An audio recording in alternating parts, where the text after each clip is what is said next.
Bismillahirrahmanirrahim. Assalamualaikum warahmatullahi wabarakatuh. Perkenalkan, kami dari kelompok 12 akan mempresentasikan penerapan konsep fisika di bidang biologi.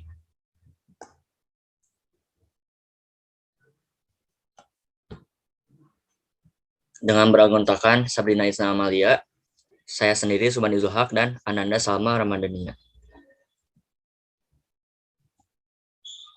Topik yang akan dibahas pada materi kali ini yaitu hubungan fisika dengan biologi, gerak pada tumbuhan, dan usaha suhu dan gravitasi.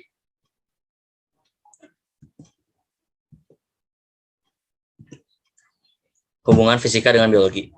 Fisika adalah ilmu pengetahuan yang berkaitan dengan penemuan dan pemahaman mendasar hukum-hukum yang menggerakkan materi, energi, ruang, dan waktu. Fisika mencangkup konstituen elementer alam semesta dan interaksi-interaksi fundamental di dalamnya, sebagaimana analisa sistem-sistem yang paling dapat dimengerti dalam artian prinsip-prinsip fundamental ini.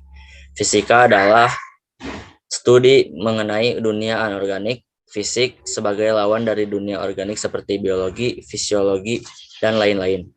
Walaupun fisika terbagi atas beberapa bidang, hukum fisika berlaku universal. Tinjauan suatu fenomena dari bidang fisika tertentu akan memperoleh hasil yang sama jika ditinjau dari fisika sendiri, tetapi juga perkembangan ilmu lain dan teknologi. Ilmu fisika menunjang riset murni maupun terapan. Ahli-ahli geologi dalam risetnya menggunakan metode-metode gravimetri, akustik, listrik, dan mekanika. Peralatan modern di rumah sakit juga menerapkan ilmu fisika. Ahli-ahli astronomi memerlukan optik, spektrografi, dan teknik radio. Demikian juga ahli-ahli meteorologi, ilmu cuaca, oseanografi, ilmu kelautan, dan seismologi memerlukan ilmu fisika. Ilmu fisika memiliki cabang-cabang yang berhubungan dengan ilmu lain. Kemudian, fisika dan ilmu lain mengalami penggabungan untuk memahami dan mempelajari hal yang saling berhubungan dan menghasilkan ilmu baru atau mengalami spesialisasi. Berikut beberapa cabang-cabang ilmu fisika, yaitu ada mekanika kuantum, mekanika fluida, mekanik elektronika, teknik elektro, dan elektrostatis. Mekanika itu membahas tentang gerak. Mekanika klasik terbagi atas dua bagian, yaitu kinematika dan dinamika. Kinematika membahas bagaimana suatu objek dapat bergerak tanpa menyelidiki sebab-sebab apa yang menyebabkan suatu objek dapat bergerak. Kemudian dinamika mempelajari suatu objek dapat bergerak dengan menyelidiki penyebabnya. Kemudian ada mekanika kuantum yang membahas tentang atom dan subatom. Mekanika fluida yang menjelaskan tentang yang mempelajari tentang fluida dapat berupa cairan dan gas. Kemudian elektronika mempelajari tentang alat arus listrik yang dioperasikan dengan cara mengontrol aliran elektron atau partikel bermuatan listrik dalam satu alat seperti komputer, peralatan elektronik, semikonduktor, dan lain-lain. Kemudian ada teknik elektro, yaitu salah satu bidang ilmu teknik mengenai aplikasi listrik untuk memenuhi kebutuhan masyarakat. Kemudian ada elektrostatis, yaitu mempelajari tentang listrik statis. Kemudian ada elektrodinamis yang mempelajari tentang listrik dinamis. Bioelektromagnetik adalah ilmu yang mempelajari tentang fenomena listrik, magnetik, dan elektromagnetik yang muncul pada jaringan makhluk hidup. Kemudian ada termodinamika, yaitu tentang energi atau panas yang berpindah. Ada fisika inti yang mengkaji atom atau bagian-bagian atom. Kemudian ada fisika gelombang, cabang ilmu fisika yang mempelajari tentang gelombang, dan fisika optik, yaitu yang mempelajari tentang cahaya. Kemudian ada lagi kosmografi atau astronomi yang menjelaskan tentang perbintangan dan benda-benda angkasa. Kemudian ada fisika medis yang menjelaskan tentang penggunaan ilmu fisika di bidang kedokteran. Di antaranya biomekanika meliputi gaya dan hukum fluida dalam tubuh, bioakustik bunyi dan efeknya pada sel hidup manusia, biooptik mata dan penggunaan alat optik, dan biolistrik sistem listrik pada sel hidup terutama pada jantung manusia. Kemudian ada fisika radiasi, yaitu yang mempelajari tentang setiap proses di mana energi bergerak melalui media atau melalui ruang, dan akhirnya diserap oleh benda lain. Kemudian ada fisika lingkungan yang menjelaskan fenomena yang berkaitan dengan lingkungan.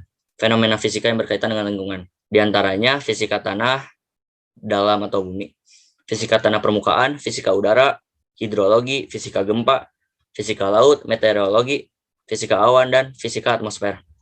Kemudian ada geofisika, yaitu perpaduan antara ilmu fisika, geografi, kimia, dan matematika. Dari segi fisika yang dipelajarinya yaitu ilmu gempa atau seismologi yang mempelajari tentang gempa, magnet bumi, gravitasi termasuk pasang surut dan anomali gravitasi bumi, kemudian geoelektro, aspek listrik bumi, dan lain-lain.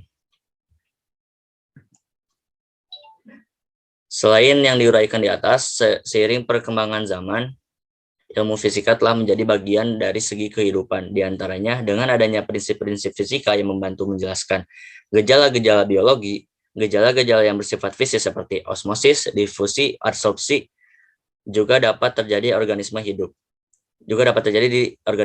hidup. Fisika dan biologi merupakan dua dari sekian banyak ilmu pengetahuan alam yang ada. Penyatuan dua cabang ilmu ini menghasilkan cabang ilmu biofisika, fisika medis, dan radiologi.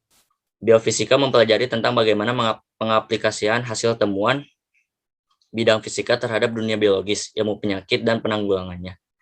Radiologi merupakan ilmu untuk melihat bagian dalam tubuh manusia menggunakan pancaran atau radiasi gelombang, baik gelombang elektromagnetik maupun gelombang mekanik. Contoh lain yaitu pada radiasi gamma dan emisi positron. Ini berfungsi sebagai penghambat sel kanker dan pelacak bagian tubuh yang digerogoti kanker. Ilmu instrumentasi digunakan bagi membentuk gambar bagian tubuh yang berpenyakit, baik secara 1D, 2D, atau 3D. Melihat bagian dalam tubuh manusia, ekologi, karena banyak memanfaatkan informasi ilmu fisika dan ilmu lain. Jadi hubungan fisika dengan biologi itu, biologi adalah kajian tentang hidup dan organisme hidup, termasuk struktur, fungsi, pertumbuhan, evolusi, persebaran, dan taksonominya. Sedangkan fisika adalah sains atau ilmu alam yang mempelajari materi beserta gerak dan perilakunya dalam lingkup ruang dan waktu, bersamaan dengan konsep yang berkaitan dengan energi dan gaya. Sekian pemaparan dari saya, kemudian akan dilanjut oleh rekan saya Sabrina Isna Amalia. Baiklah, dalam pembahasan topik yang kedua yaitu pembahasan tentang gerak pada tumbuhan. Gerak pada tumbuhan yaitu suatu usaha yang dilakukan oleh tumbuhan guna mendapatkan nutrisi yang diperlukannya. Gerak pada tumbuhan dibedakan menjadi dua bagian. Yang pertama ada gerak endonom dan yang kedua ada gerak etionom. Gerak endonom adalah gerak non-pengaruh faktor.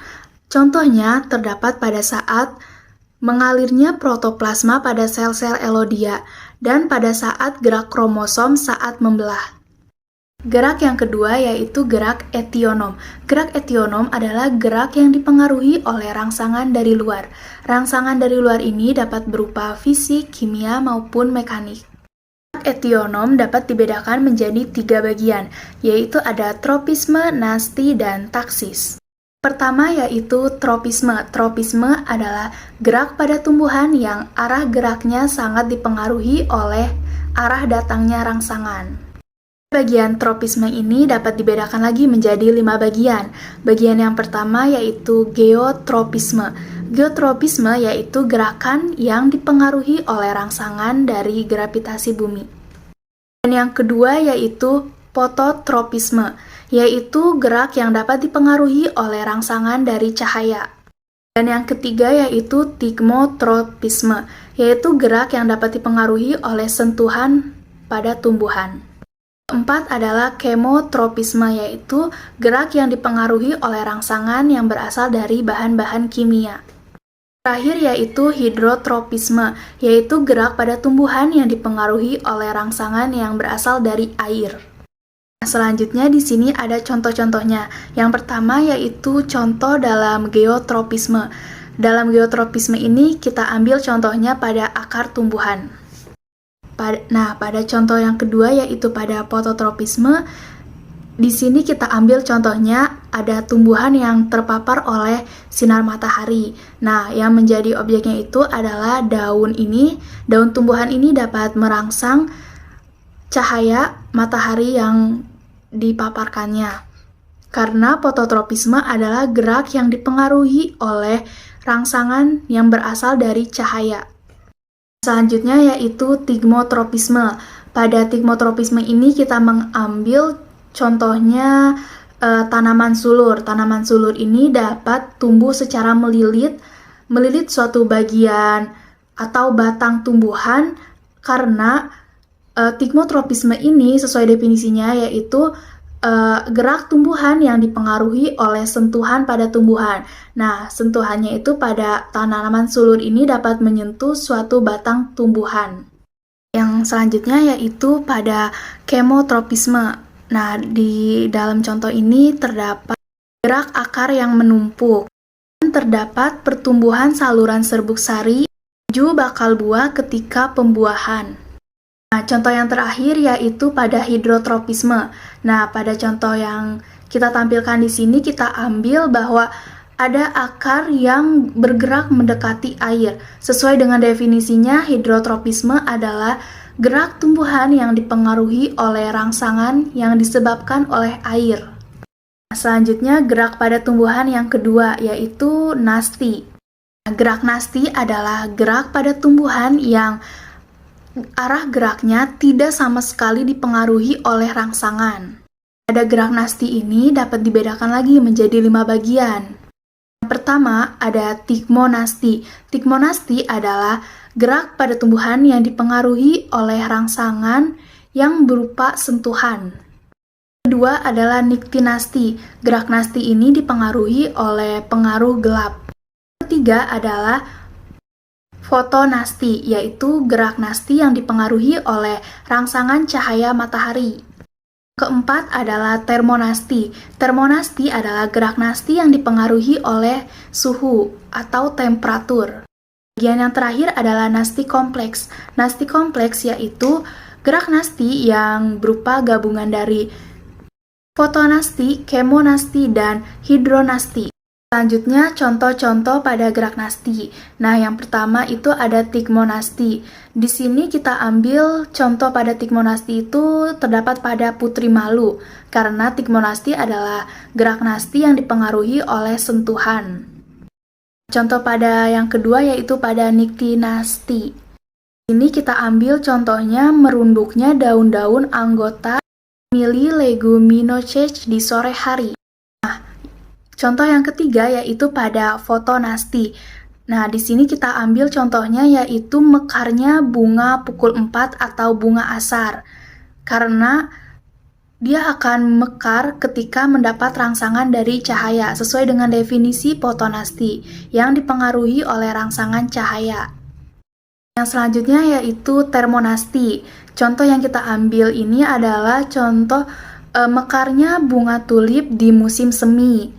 Karena sesuai dengan definisinya, termonasti ini yaitu gerak pada tumbuhan yang dipengaruhi oleh rangsangan yang disebabkan oleh suhu. Contoh yang terakhir pada gerak nasti yaitu nasti kompleks. Di sini kita ambil contohnya yaitu pada saat stomata membuka dan menutup. Nah, selanjutnya yaitu gerak pada tumbuhan yang terakhir atau yang ketiga yaitu ada gerak taksis. Gerak taksis adalah gerak tumbuhan yang dipengaruhi karena adanya rangsangan dari luar. Dan hanya dapat terjadi jika terdapat rangsangan yang berasal dari luar. Gerak taksis dibedakan menjadi 3 bagian. Yang pertama adalah fototaksis. Fototaksis adalah gerak pindah tempat yang terjadi pada seluruh tubuh tumbuhan karena dipengaruhi oleh rangsangan dari cahaya. Dan yang kedua adalah kemotaksis. Kemotaksis adalah gerakan dari sel tubuh, bakteri, atau organisme sebagai respon akibat terpapar zat kimia tertentu dalam lingkungannya. Yang ketiga ada galvanotaksis, yaitu gerak taksis yang dipengaruhi oleh pengaruh arus listrik.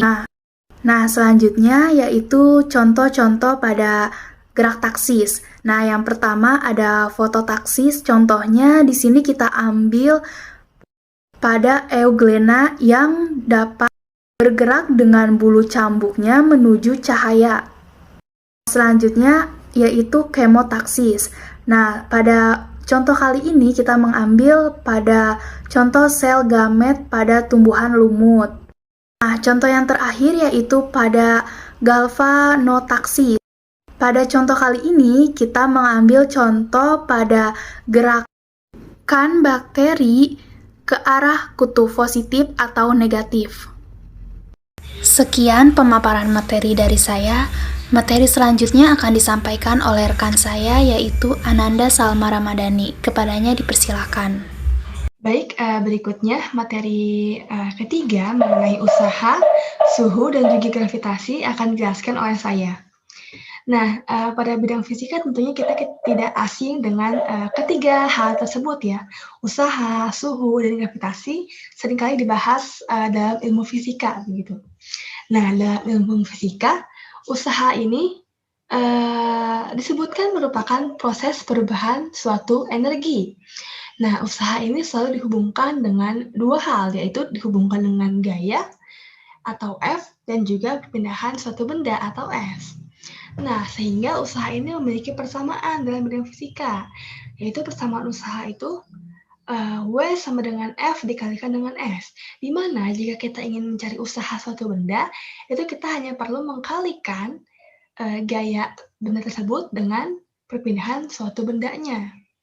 Nah, selain dalam bidang fisika, usaha juga dibahas dalam bidang biologi, di mana pada bidang biologi dijelaskan bahwa pada tanaman pun sebenarnya dia melakukan suatu proses usaha, di mana dia melakukan pergerakan pada suatu tanaman.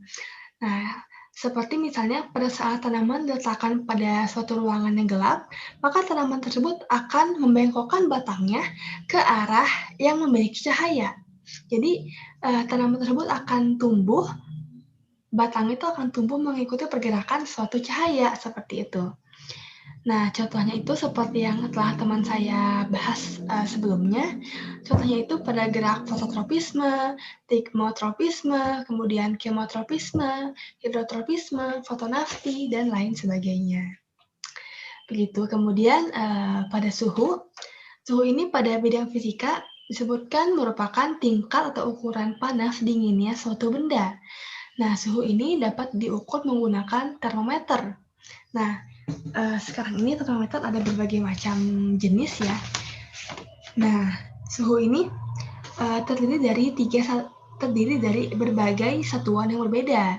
Nah, dalam bidang fisika, suhu ini terbagi menjadi satuan Celcius, Fahrenheit, Reaumur, dan juga Kelvin, di mana keempat suhu tersebut mempunyai berbagai perbandingan yang diatur dalam perbandingan yang berbeda. Nah, perbandingannya yaitu Celcius berbanding Reaumur, berbanding Fahrenheit, dan berbanding Kelvin, yaitu 5, banding 4, banding 9, dan banding 5. Nah, selain dalam bidang fisika, tentunya suhu juga dibahas dalam bidang biologi. Nah, dalam bidang biologi, suhu lingkungan itu sangat berpengaruh terhadap tumbuhan, terhadap proses tumbuhnya suatu tumbuhan, ya, terutama pada saat tanaman melakukan proses fotosintesis. Nah, sebisa mungkin saat melakukan fotosintesis, tanaman tersebut bergerak menjalar supaya mendapatkan suhu yang dibutuhkan. Nah, sedangkan pada tanaman sendiri, dicontohkan dalam fotosintesis, tanaman tersebut membutuhkan suhu atau panas dari cahaya matahari untuk dapat melakukan fotosintesis. Gitu. Jadi kan kalau dalam fotosintesis itu sangat diperlukan cahaya ya untuk dia dapat membuat makanannya sendiri. Seperti itu. Nah, kemudian yang ketiga ada gravitasi.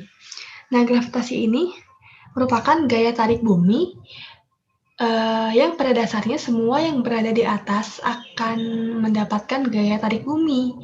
Nah, dalam bidang fisika, Bumi ini memiliki gravitasi yang nilainya itu 9,8 meter per second kuadrat.